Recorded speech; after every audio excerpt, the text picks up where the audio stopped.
Hi, I'm Gary and this is EV Musings, a podcast about renewables, electric vehicles, and things that are interesting to electric vehicle owners. On the show today, we'll be looking at exactly how expensive EVs actually are. The EV Musings podcast is sponsored by ZapMap, the go-to app for EV drivers, helping you find and pay for public charging with confidence. Now, our main topic of discussion today is the price of electric vehicles. A report from Ernst & Young in December last year indicated that people are moving back towards petrol from electric vehicle. Now, according to the survey, which was carried out in September and October 2025, expensive upfront purchase cost was the top factor, deterring respondents from opting for an electric vehicle, with 41% citing this reason. Meanwhile, limited range, 36%, and expensive battery replacement, 30%, were the next most prominent reasons among respondents for choosing not to go electric with their next vehicle purchase. If you've been listening to this podcast for long enough, you'll know what I'm going to say next, and it's all down to poor education. The facts counteract the feelings. EVs don't have poor range. As of mid-2025, the average range for UK EV was 300 miles as per the SMT. And battery replacement is neither expensive, as any replacements usually occur under warranty, nor required, as most batteries don't need replacing. Which leaves the old bugbear of they're too expensive. So today, I want to do some sums and see what sort of costs we're talking about when it comes to electric vehicles.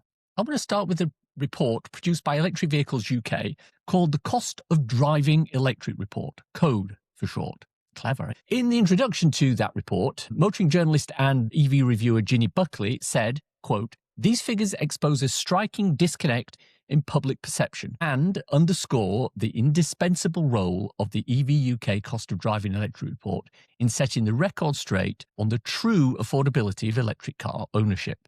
Quotes. The summarised data indicate that 80% of people save by moving to an electric vehicle. The average saved is £5,850, and a used EV is usually £2,781 cheaper than a used internal combustion engine vehicle.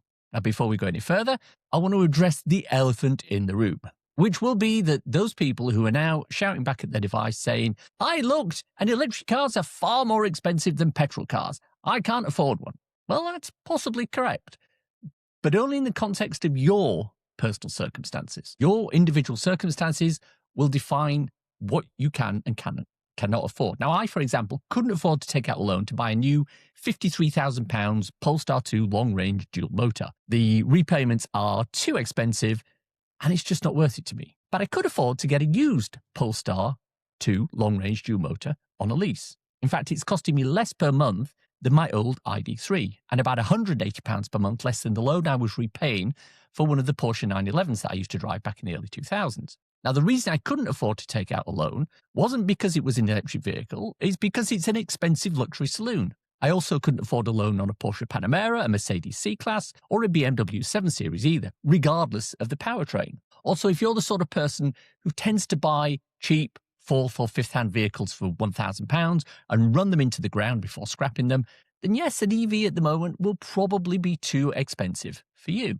But so will a large number of internal combustion engine cars. But what the CODE report has done is taken 50 new battery electric vehicles and 35 used battery electric vehicles and looked at the cost of purchasing one of those according to various different methods. For 15 new vehicle models, it compared 3 ownership methods, which were personal contract purchase, PCP, and leasing through salary sacrifice with both basic and higher rate tax relief. Each scenario was assessed across 3 different annual mileage levels and 2 charging approaches, primarily home charging versus entirely public charging, over a 4-year term, resulting in 270 scenarios in total. For 35 used vehicle models registered in 2022 to 2023, 2019-21, and 2017-19, it compared costs against internal combustion engine vehicles using the same mileage and fueling criteria, generating an additional 210 scenarios. So we're looking at almost 500 different combinations of vehicle, mileage, age, purchasing method,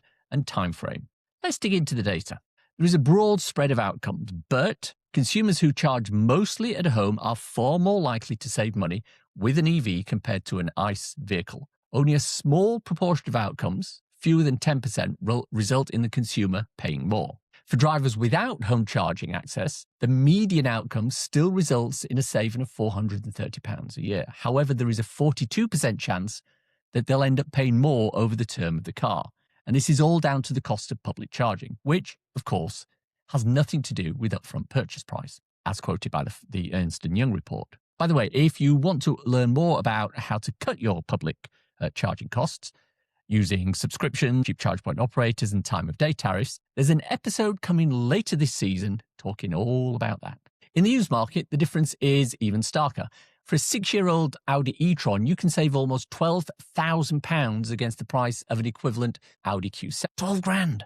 But of course, there are many factors that play into things like leasing an EV, which are not obvious and apparent at first glance. For example, with many EVs, the monthly cost is relatively low for a new car, but the initial deposit can be quite high. And if that's the case, ask your leasing company to reduce the initial deposit down to 1 month and recalculate the monthly payment. The amount you'll end up paying over the length of the lease will be the same, but it will mean you don't end up shelling out a lump sum that you might not have.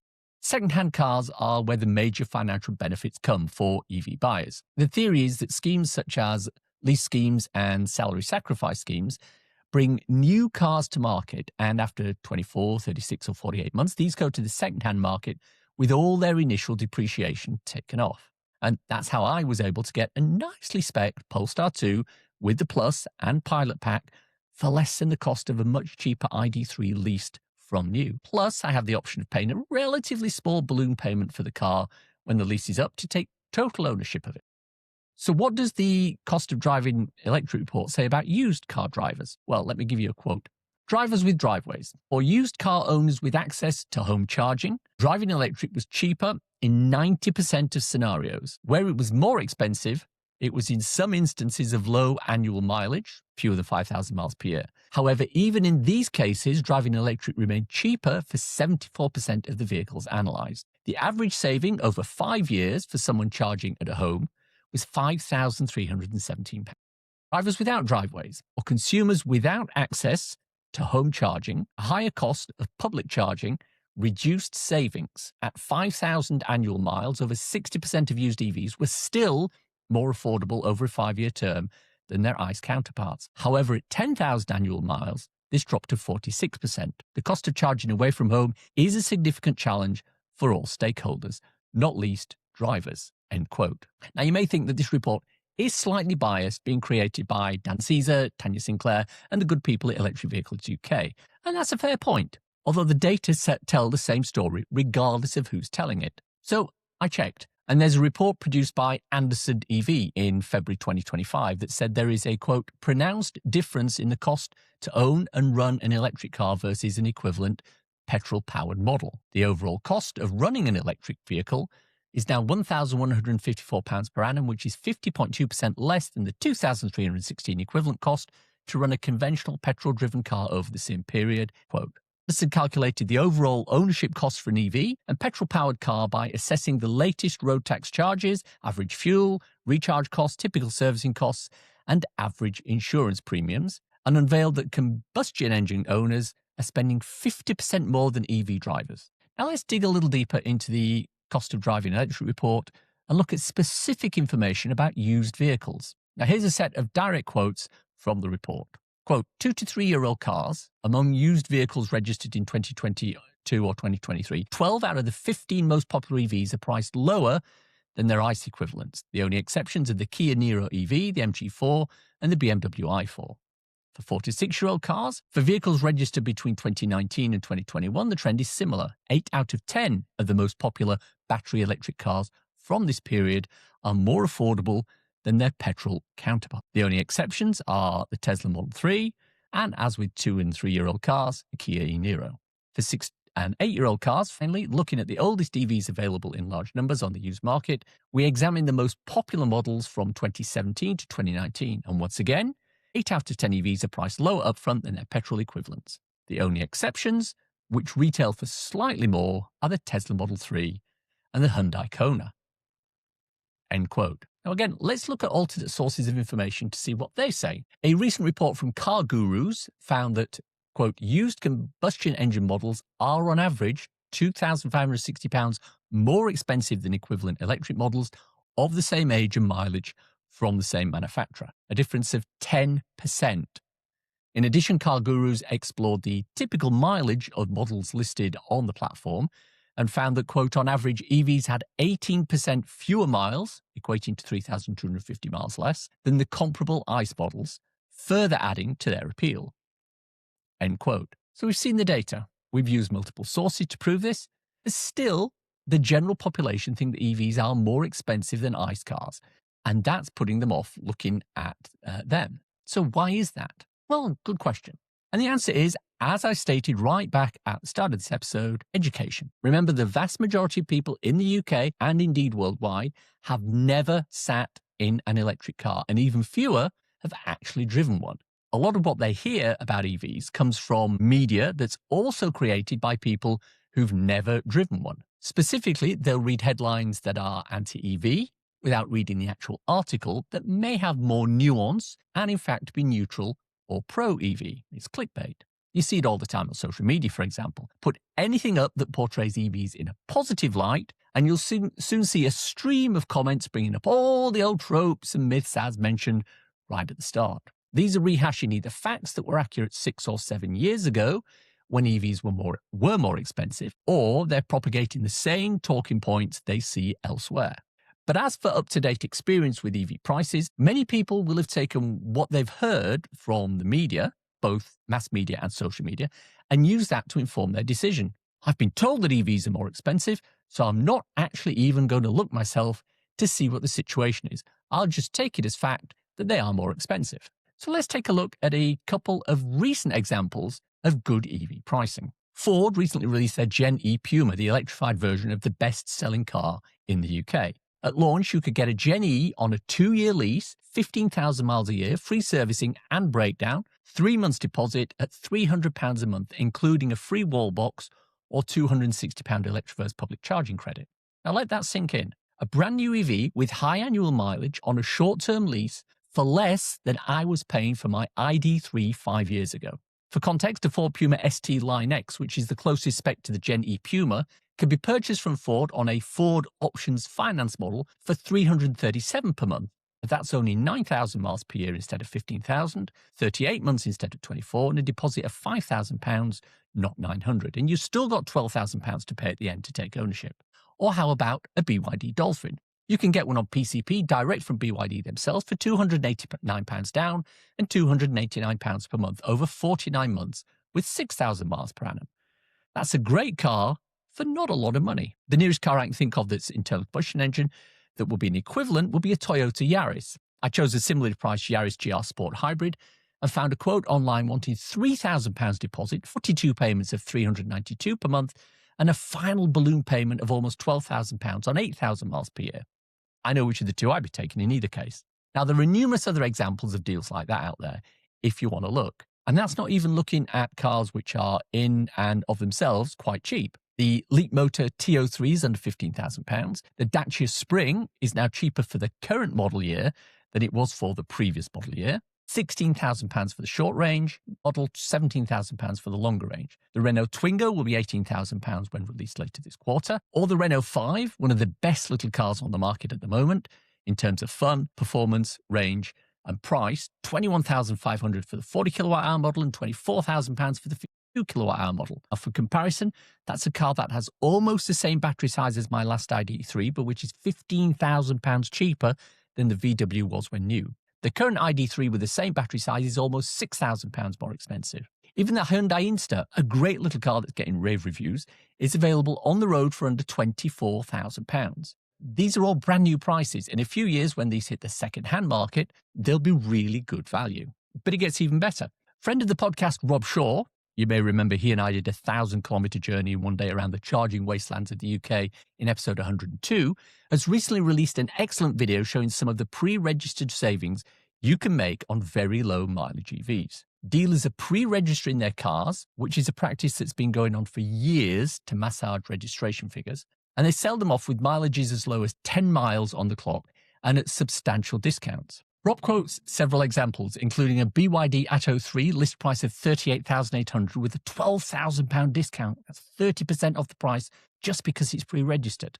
Now, I'm not going to say that this is an EV-only thing because, as I just mentioned, pre-registering cars at dealerships has been going on since figures were first compiled. If a car is registered and has a number plate, it's counted as a sale in that month, and it goes into the SMMT statistics as a sale, regardless of whether it's actually still sitting on a dealer forecourt or not. Don't blame the player, blame the game. So as we bring this episode to a close, let's summarize what we've learned. Despite what the media and social media will tell you, EVs are not generally more expensive than similar internal combustion engine cars. Research indicates that moving to an EV, especially if you've got a driveway, can save you thousands per year. Used EVs, which will form the majority of the EV market moving forward, are extremely good opportunities for bargains. Again, buying used and having a driveway will save you money compared with an ICE car. If you don't have a driveway, the savings will depend on your annual mileage and the state of the local charging infrastructure near you. Although you can use services such as JuiceUp or CoCharger to find local people with spare chargers, or spare charger capacity that you can use overnight to charge your car, and more on that later this season. So what do you think? Anything surprise you or astonish you here? If you're watching this and you don't drive electric, what were your impressions? If you're on YouTube, please leave a comment and a like, or even subscribe. I hope you enjoyed listening to today's show. It's put together with the help of Electric Vehicles UK and their Cost of Driving Electric report. The EV Musings podcast is sponsored by ZapMap, the go-to app for EV drivers, helping you find and pay for public charging with confidence. ZapMap is free to download and use with subscription plans for enhanced features such as using ZapMap in car, on CarPlay or Android Auto, and discounted charging across thousands of charge points. If you have any thoughts, comments, criticisms, or other general messages to pass on to me, I can be reached at info@evmusings.com. On the socials, I'm on Blue Sky at evmusings.bsky.social. I'm also on Instagram at evmusings, where I post those little short videos and the odd podcast extract regularly. Why not follow me there? Many thanks to everyone who supports me through Patreon on the monthly basis and through coffee.com on an ad hoc basis. Now, if you enjoyed this episode, why not buy me a coffee? Go to coffee.com/evmusings and you can do just that. ko-fi.com/evmusings. Takes Apple Pay too. Regular listeners will know about my 2 ebooks. So you've gone electric, and so you've gone renewable. Now they're 99p each or equivalent, and you can get them on the Kindle store on Amazon. Now check out the links in the show notes for more information, as well as a link to my regular EV Musings newsletter and associated articles. Now, I've spoke to a few of you, and I know that you're probably driving, walking, jogging, ironing, or sat on the sofa watching this on your phone. But if you can remember and you enjoyed the episode, drop a review in iTunes, please. Like, subscribe, leave a comment on YouTube, because it really helps. If you've reached this part of the podcast and are still listening, thank you very much. Why not let me know you've got to this point by messaging me at musingsev.bsky.social with the words cheap as chips? Hashtag if you know, you know, nothing else. And thanks as always to my co-founder Simon. You know, he agrees with everything I said here today. Thanks for listening. Bye-bye now.